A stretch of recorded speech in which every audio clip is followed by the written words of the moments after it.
말씀 듣기 전에 믿음을 잠시 고백하며 하나님 말씀 듣겠습니다. 오른손을 가슴에 좀 얹고 한번 따라 하시겠습니다. 하나님께서는 나를 사랑하십니다. 나는 그 사랑 안에 있습니다. 하나님께서 이 시간 이 자리에 있는 나에게 말씀하실 것입니다. 그 말씀에 능력이 있습니다.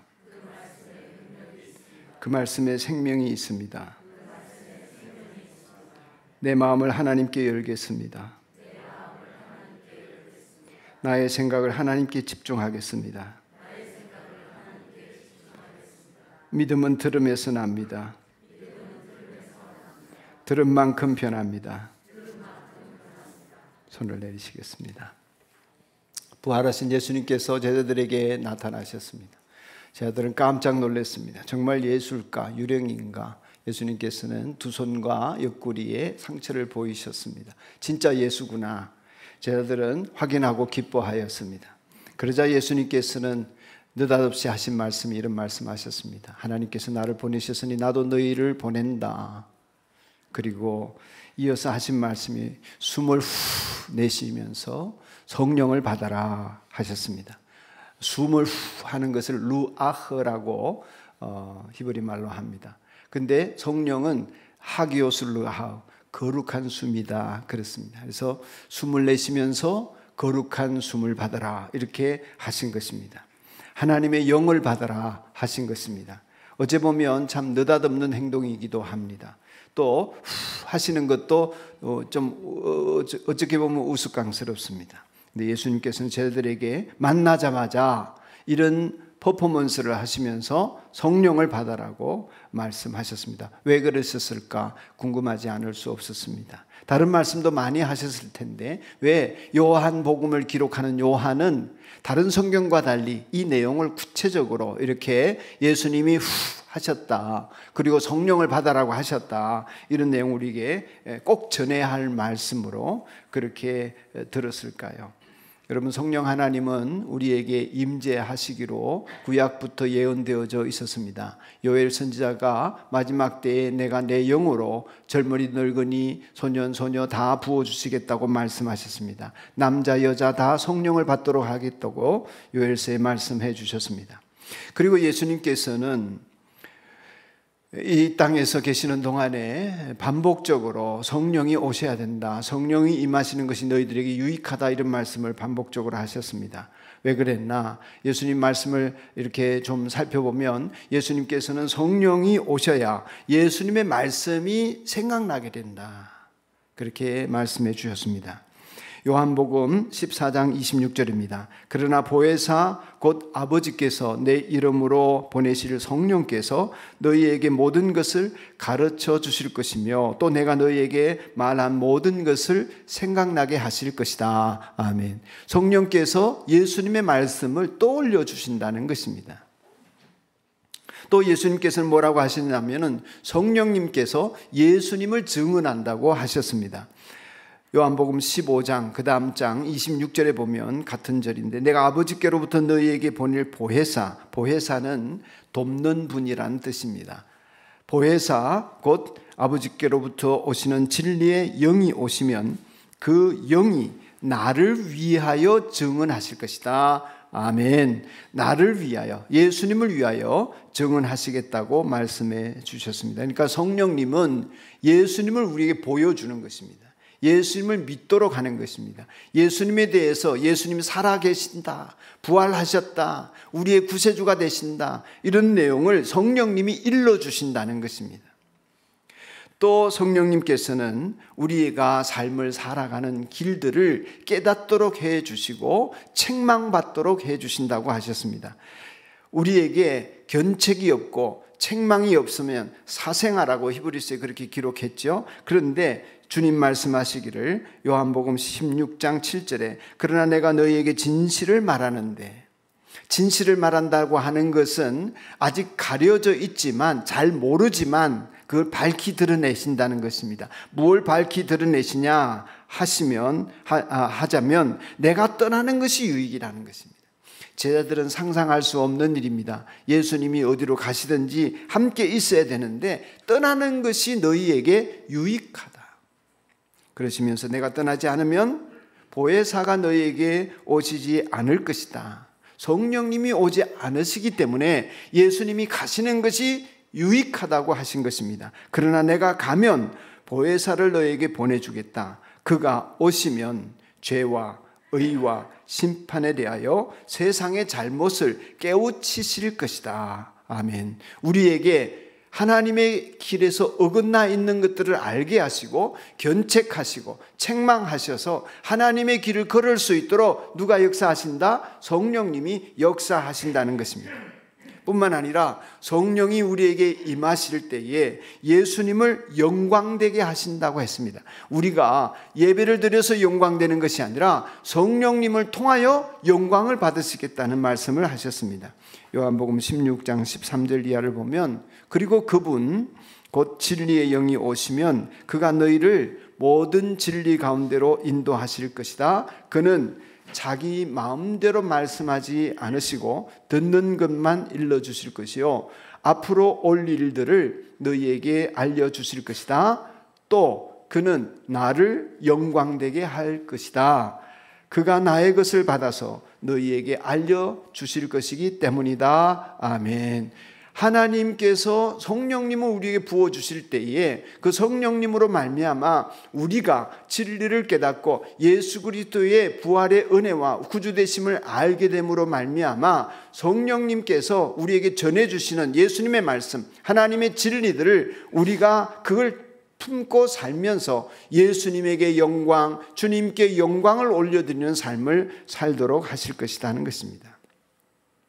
그래서 예수님께서는 성천하시기 전에 이 성령을 기다리라고 신신당부를 하셨습니다. 너희는 예루살렘을 떠나지 말고 약속하신 성령이 임하도록 이 자리에서 꼼짝달싹 말고 성령을 구하고 기다리라고 하셨습니다. 성령이 임하시면 그때 나가라고, 그때 증인이 되라고, 그때 능력 받는다고 말씀해 주셨습니다. 하나님은 참 신실한 분이신 줄로 믿습니다. 말씀하신 것을 반드시 이루시는 하나님이십니다. 하나님의 말씀대로 그 약속대로 이루어져서 과연 성령님은 오순절 마가의 다락방에 성령님을 기다리며 기도하고 있는 제자들에게 임하셨습니다. 사도행전 2장 1절 이하를 보면 오순절이 되어서 그들은 모두 한 곳에 모여 있었다. 그때 갑자기 하늘에서 세찬 바람과 바람이 부는 듯한 소리가 나더니 그들이 앉아있는 온 집안을 가득 채웠다. 그리고 불길이 솟아오를 때에 혓바닥처럼 갈라지는 것 같은 혀들이 그들에게 나타나더니 각 사람에게 내려앉았다. 그들은 모두 성령으로 충만하게 되어서 성령이 시키시는 대로 각각 방언으로 말하기 시작하였다. 아멘. 할렐루야. 성령 집회를 통하여 성령이 임하시고 또는 예배를 통하여 성령이 임하실 때 오늘 적절한 시간에 영기 형제가 간증을 해 주셨습니다마는 송영기 형제님의 그 간증을 통해 우리가 알 수 있는 것도 영에 의하여 이끌려질 때에 우리의 육신의 성장을 이겨서 그것을 극복하고 하나님의 일하심에 참여하게 되고 예수님을 증언하게 되는 모습을 우리가 감당하게 되었다 하는 것이죠. 제자들 또한 그러하였습니다. 그래서 저와 여러분이 그 약속하신 말씀대로 성령을 받아서 그 성령을 우리에게 전해주고 진리의 말씀을 전해주고 복음을 전해준 그 덕분에 오늘 저와 여러분이 이렇게 예수님을 믿어 하나님을 예배하는 자리에 있게 된 것입니다. 하나님의 자녀가 되어서 하나님 앞에 나와서 영과 진리로 예배를 드리게 된 것은 이 모든 것을 가능케 하신 성령의 임재 속에 이루어진 구원의 은혜요 하나님의 은혜인 줄로 믿습니다. 그래서 사도행전 13장에 보면은 이방 사람들이 이 말을 듣고 복음을 듣고 기뻐하면서 주님의 말씀을 찬양하고 있고 영원한 생명을 얻도록 정하신 사람은 모두 믿게 되었다라고 하였습니다.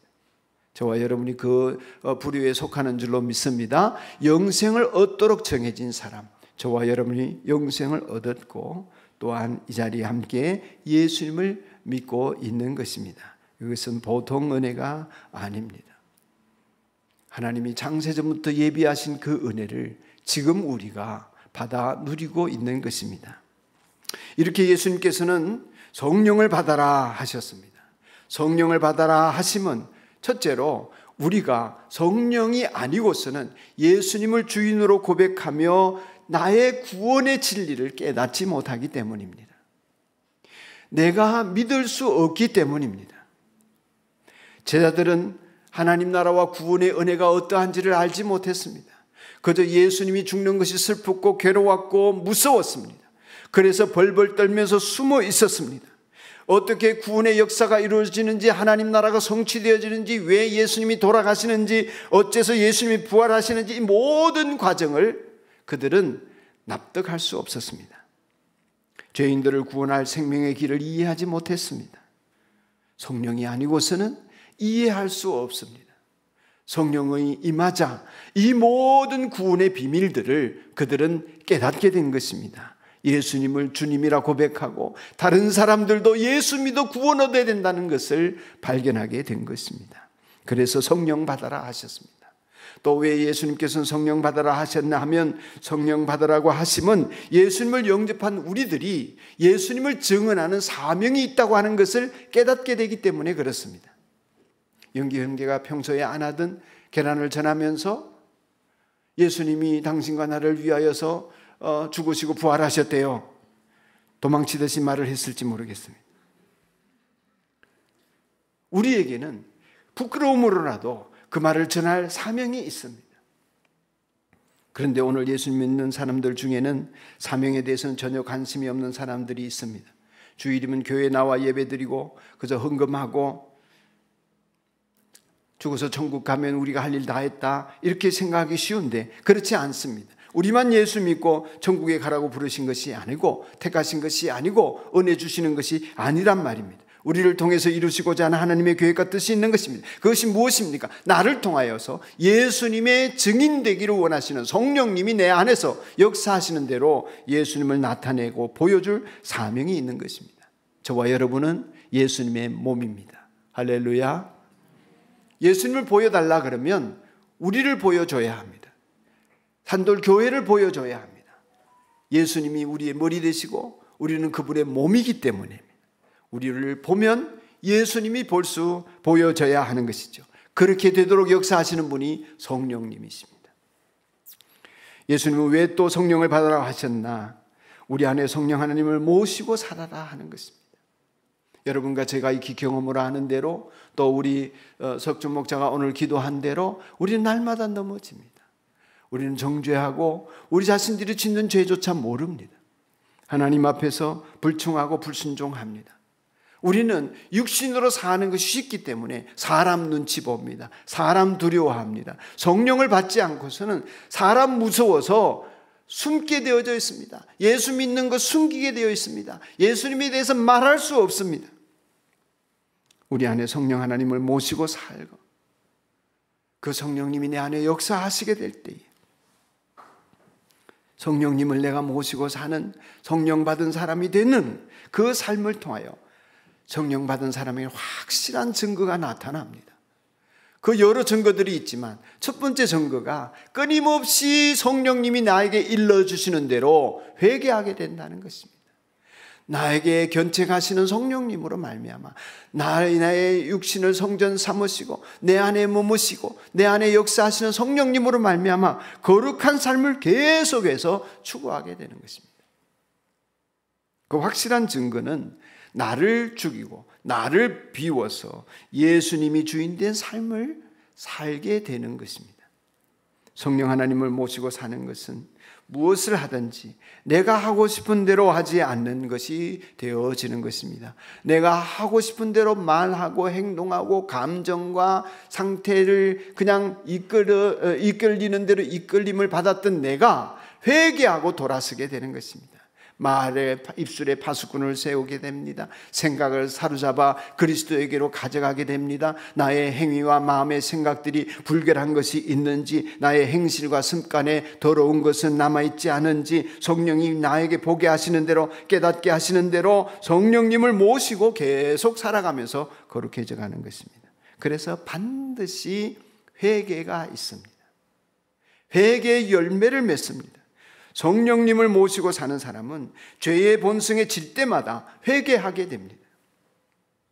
내가 고통을 준 사람, 내가 정죄한 사람, 내가 진리를 거역하며 살아갔던 모습들, 그런 것들을 깨닫게 하시는 대로 회개하면 회개할수록 거룩한 사람으로 변화되는 것입니다. 이게 성령의 사람의 모습입니다.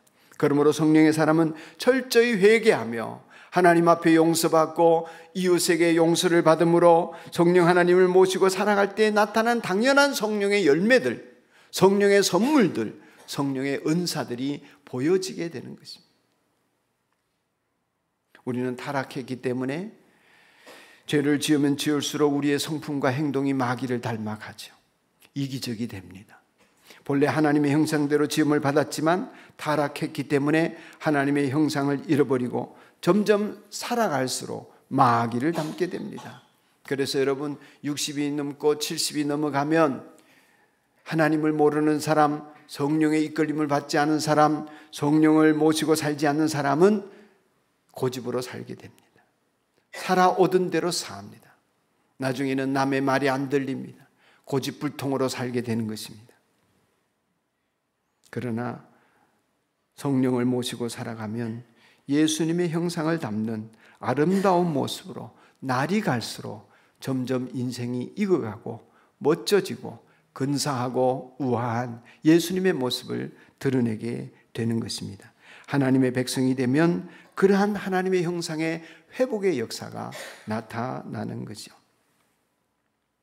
마태복음 7장 20절에 보면 이러므로 그들의 열매로 그들을 알리라 하였습니다. 사랑하는 여러분, 목사라고 절대 믿으면 안 됩니다. 그리스도인이라고 다 그리스도인 아닙니다. 집사, 장로 어떤 직분을 가졌다고, 모태신앙이라고, 혹은 얼마 동안에 예수를 믿었다고, 그런 경력이나 직분을 가지고 사람을 믿으면 절대 안 됩니다. 열매로 알 수 있습니다. 첫 번째 열매는 회개의 열매입니다. 회개 하나하나 자신을 봐야 합니다. 두 번째 열매는 성품과 행실의 열매입니다. 성령의 열매를 맺으면서 예수님을 닮아 살아가게 되는 열매이죠. 그래서 과거에는 악하고 불의하고 거짓되고 그렇게 살았을지라도 진실하게 살기를 원하고 사랑하며 살기를 원하고 예전에 부딪히던 관계들을 극복하게 되고 그래서 너그러운 사람이 되어져 가는 것입니다. 시간을 갈수록 입술에는 하나님을 영광을 드러내고 다른 사람을 세워주는 말들을 하게 되는 것이죠. 또 다른 열매는 구원의 열매입니다. 영혼 구원의 열매가 있습니다. 하나님께서 택하신 백성에게 복음을 전해서 예수 믿고 구원받게 하는 사역은 교회의 본질입니다. 우리의 존재 목적입니다. 여러분과 제가 세상에 있는 이유는 예수님의 증인이 되어서 다른 사람을 살려내려고 하는 심부름을 위해서 있는 것입니다.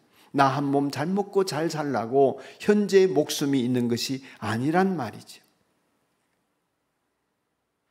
이 사명이 깨달아지는 은혜가 있기 때문에 온 천하에 다니면서 만민에게 복음을 전파하라 하신 그 말씀이 성령을 받은 사람에게는 언제나 각인되어져 있기 때문에 누구에게든지 하나님이 택한 백성이 누구일까? 하나님의 자녀가 되어야 될 사람이 누구일까? 누구에게 복음을 전할까? 이런 사명으로 성령님이 나를 이끌어 가시기 때문에 열매가 맺어집니다.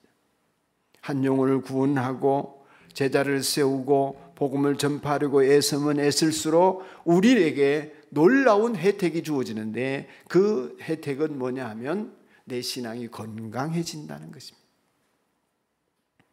여러분이 복음을 흘려보내지 않고 다른 사람들에게 증인된 삶을 살지 않으면 내 안에서 있던 복음들과 하나님의 말씀들이 썩어 냄새 날 수 있습니다. 고인물이 썩듯이 말입니다. 그러나 흘려보내면 증인된 삶을 살수록 우리는 영적으로 강건한 신자가 되어집니다.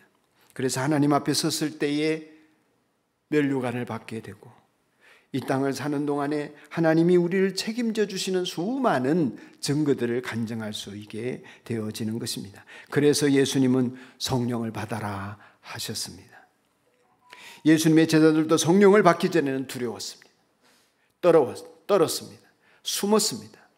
여러분이 만일 예수 믿는 것이 부끄럽거나 다른 사람들에게 예수님에 대해서 자랑할 수 없거나 다른 사람들에게 내게 역사하시는 예수님에 대해서 말할 수 없는 상태라면, 세상이 두렵다면, 그래서 아무것도 하나님 나라 일을 위해서 할 수 없다면 여러분 성령을 받으셔야 합니다. 육적인 사람들이었던 제자들도 성령을 받아서 영적인 사람이 되었습니다. 영적인 일들이나 하나님 나라를 깨닫지 못하던 그들이 성령을 받았을 때 이 모든 일들을 깨닫는 은혜 안에 있었습니다. 이것은 도덕적, 윤리적 수양으로 되어지지 않습니다. 성령을 받으셔야 합니다. 그렇지 않고는 우리는 연약한 신자로 세상을 두려워하고 목숨을 두려워하고 이 세상에서 실패할까 봐 염려 근심에 빠져 살 수밖에 없습니다. 사람들을 무서워해서 숨을 수밖에 없습니다. 하나님 눈치는 안 보고 사람 눈치만 보게 되어져 있습니다. 그러나 성령 충만을 받고 나면 담대하게 복음을 전해서 가는 곳마다 믿는 사람들이 생기고 가는 곳마다 교회를 세우는 역사가 나타나게 되는 것입니다. 그 결과가 오늘 저와 여러분입니다. 사랑하는 여러분, 여러분 가운데 예수님을 영접하지 못하신 분이 계십니까? 아직 안 믿어지는 분이 계십니까? 예수님을 받아들이는 것이 믿음이라고 했습니다. 예수님을 맞아들이셔야 합니다. 그것은 저절로 되지 않습니다. 예수님을 받아들이는 것은 내가 선택하고 내가 의지적으로 결정해야 합니다. 내가 받아들이기로 해야 합니다. 그래서 예수 영접 모임을 하는 것입니다. 그 예수님을 받아들일 때에 내게 일어나는 일이 있습니다. 믿음이 선물로 주어지는 것입니다. 내가 믿기로 작정할 때에 믿어지는 역사가 일어나게 되어지는 것입니다. 만일 예수님을 영접하셨다면 대부분이 그러시겠지만 성령님이 계심을 알고 계십니까? 어떤 사람은 사도행전에 보니까 예수님을 믿고 복음을 듣고 그래서 그리스도인이 되었다고 스스로는 생각했는데 성령이 계심을 알지도 못한다. 성령이 계심을 알지 못하신다면 하나님께서는 우리에게 구하라 하셨습니다. 구하는 자에게, 누가복음을 빌자면 구하는 자에게 성령을 주시지 않겠느냐 말씀하셨습니다. 알지 못하신다면 구하여 받으시기 바랍니다. 내 안에 성령이 있는지 없는지, 성령님이 어떻게 역사하시는지 모른다면 성령님을 구하여 받으셔야 합니다. 기다리셔야 합니다. 기도하는 자리, 찬송하는 자리, 예배드리는 자리, 성령 집회하는 자리에서 간절하게 성령이 내게 임하시기를 기다리고 또 기다려야 합니다. 왜냐하면 육체를 가진 나에게는 그 육체의 죄성 때문에 성령이 역사해도 모르기 때문입니다. 내 육체를 깨고 일하시는 성령님을 만나기를 힘써야 합니다. 구하는 자가 받는 것입니다. 그래서 제자들도 예루살렘을 떠나지 않고 약속하신 것을 받도록 간절하게 오로지 기도하기를 힘써서 성령을 받았다고 했습니다. 그것은 육체를 넘어서는 순간을 경험한 것이죠. 성령의 충만한 은혜를 성령 집회를 통해서 받기를 간절히 소망하고 목사가 성령 집회에 혼신의 힘을 기울이고 있다고 보시면 되겠습니다. 그렇게 성령의 충만함을 받고 그래서 우리의 사명을 잘 감당하는 성도가 될 때에 마가복음 10장 29절의 말씀처럼 주님과 복음을 위해 살면 세상 걱정할 것 없도록 이 세상에서도 하나님 나라에서도 하나님이 돌보시는 그 풍성한 은혜가 경험되어지는 삶을 살게 될 것입니다. 주님이 여러분을 책임지실 것입니다. 성령 충만을 축원합니다.